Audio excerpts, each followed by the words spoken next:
Well, this is a very unusual video compared to my normal ones, and I'm making it mainly for my grandson Alex, who likes all things from the Second World War. He is interested in what my father, his great-great-grandfather, did during the Second World War, which was ground crew.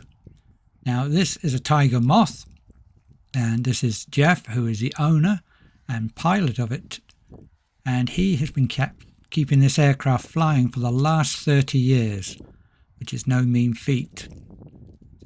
Wood and fabric aircraft, and I've been invited to fly along in the front cockpit. How old is the plane, Jeff? She's 84. Oh, right. So she is a Second World War. Oh yeah, 1941. 1941, wow.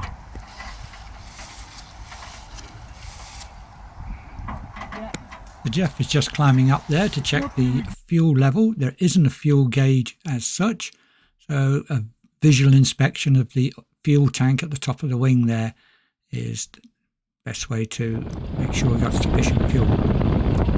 So the engine started. It's a two-man job. I was inside using the switches, and here comes Jeff. You can see him reflected there, and we're off. We're wearing helmets because in the case of an accident, meeting the dashboard can really adjust your face. So we're taxiing out here at Old Park Farm in South Wales, and that's the view forward. Oh, there's Alan doing a fly past. Touch and go actually, I think. And we're lining up on runway 18.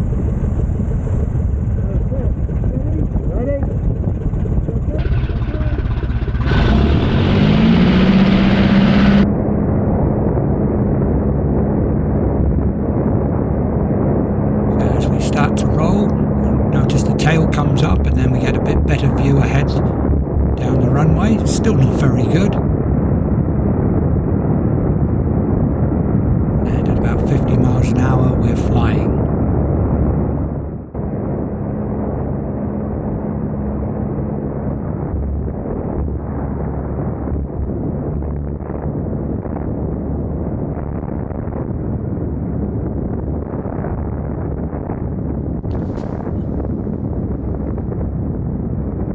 Closing the little hatch. There's a hatch either side to help so that you can lean out and look forward, and you'll see that Jeff does that, especially on landing.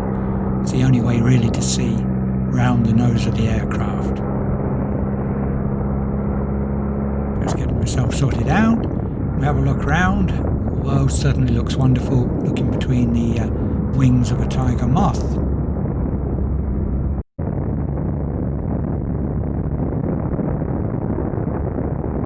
Reaching the coast, we turn right, and this aircraft is actually, although older than Alan's aircraft, is actually faster. Not long before we catch him up as we pass Port Talbot. Now Alan and Jeff have been flying together for years, have great confidence in each other, and as you can see how close they come in formation.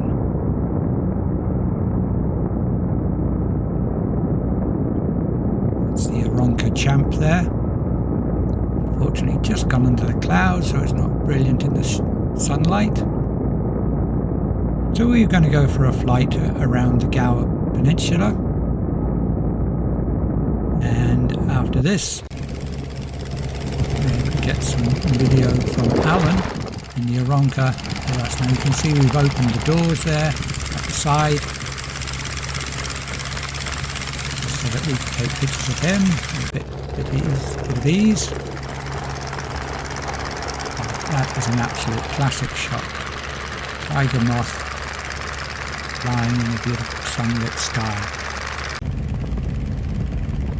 We went round Worm's Head where a couple of fast jets went below us. They were at nigh on sea level, and we were orbiting round here just waiting for Alan to catch up, and then we went into Swansea, or old RAF Fairford, to get fuel. So we formed up again in formation, coasted in at Oxwich Bay,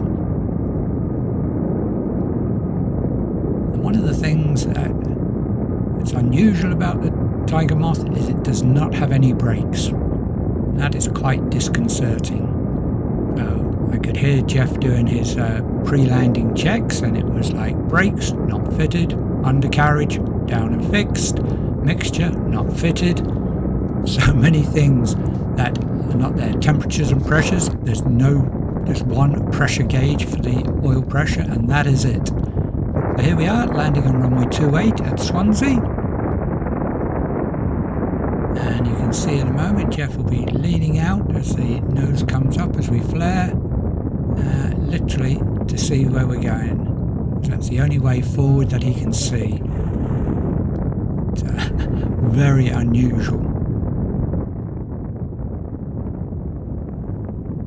So there's Alan waiting for us as we leave the runway, and he has the brakes, so he dashed ahead, and as you can see got out and helped as we came across the apron, which is slightly downhill towards the fuel pump, which is quite disconcerting with no brakes at all. Just there, and Alan's got the chocks in his hands, which he'll put around the wheel once we've stopped.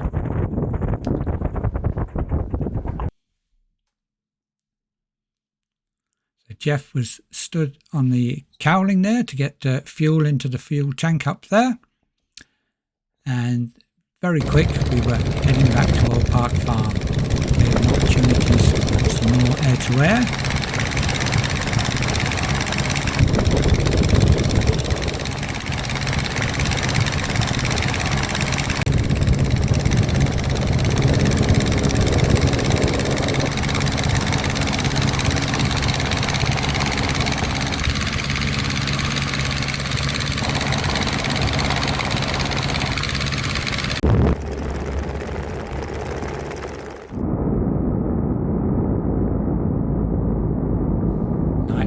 Here we are coming back to Old Park Farm.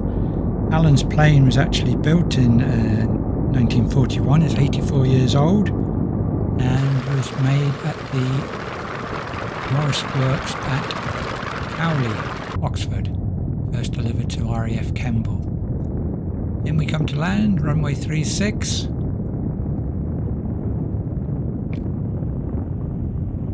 I must admit we didn't see that sheep there on the runway because we were looking at the sheep on the left hand side throughout the way. But fortunately no harm was done.